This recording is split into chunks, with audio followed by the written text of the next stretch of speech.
மிகப்பெரிய அளவில் பெண்களை வேலைக்கு எடுக்கிறதாக சொல்லியிருக்கிறாங்க. அதுவும் திறன் மேம்பாட்டு நம்ம நான் முதல்வன் திட்டத்தோட சேர்ந்து அவங்க ஆட்களை வேலைக்கு எடுக்கிறேன்னு சொல்லியிருக்காங்க.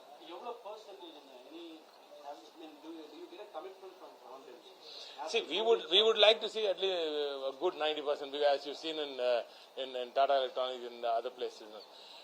Most of the new companies, Ola has about 90%. So it's finding women workforce in Tamil Nadu is not a problem, and that's exactly why most of the new companies are coming here to tick off their ESG and DEI boxes. But most of these automotive sectors, they are not labor intensive. They are highly automated.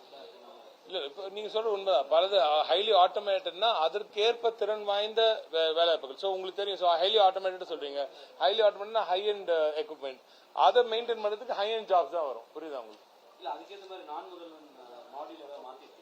இல்ல நான் முதல்ல உங்களுக்கு எது இருக்கிற latest tech எல்லாமே இருக்கு. Plus புதுசா வரப்போற நிறுவனங்களோட லிஸ்ட் நாங்க ப்ராபபிள் லிஸ்ட் வந்து நாங்க கொடுத்துட்டு இருக்கோம், ஷேர் பண்ணிட்டு இருக்கோம் இண்டஸ்ட்ரியில இருந்து.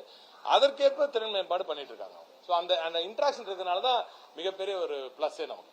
வரப்போற நிறுவனங்கள் எப்படிப்பட்ட தொழில் முதலீடுகள் தமிழ்நாட்டுக்கு வரப்போகுதுன்றது நம்ம தெரியுது. அதை நான் முதல்வன் திட்டத்தோட நம்ம வந்து அவங்க திட்டத்தில் இருக்கிற அந்த அதிகாரிகளோட ஷேர் பண்றோம். அவங்க அதற்கேற்ப பிள்ளைங்களுக்கு ட்ரைனிங் பண்றாங்க. அதனால பிள்ளைங்களுக்கு கரெக்டா ஒரு ஃபேக்டரி கொண்டு வரதுக்குள்ள இங்க பிள்ளைங்க ரெடியா இருக்காங்க. ஃபேக்டரி திறக்கும் போது அவங்களுக்கு திறன் மேம்படுத்தப்பட்ட வேலைக்கு ஆட்கள் ரெடியா இருக்கிறதுனால அங்க வேலையும் சீக்கிரமா நடக்கும்.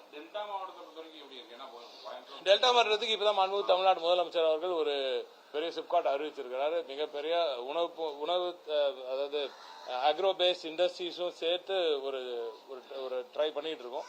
நிச்சயமாக வெகு விரைவில் நல்லா அறிவிப்போம். இங்க இருக்கிற மக்கள் கோயம்புத்தூரை பொறுத்த வரைக்கும் வேற மாதிரி போவோம். அங்க இருக்கிற பீப்புளுக்கு அதுக்கு தகுந்த மாதிரி வேணும்ல. டெல்டாவை பொறுத்த வரைக்கும் அந்த முதலமைச்சர் முன்னிலையில் புரிந்துணர்வு ஒப்பந்தம். இந்த இடத்துல இருக்கவங்க இவங்க தான் படிக்கணும்ன்றதா கதையே கிடையாது. யார் வேணா எது வேணா உங்க கனவு எதுவோ அதை நோக்கி நீங்கள் எளிதில் பயணம் மேற்கொள்ளலாம் என்று மாண்புமிகு தமிழ்நாடு முதலமைச்சர் அவர்களோட உத்தரவாதம்.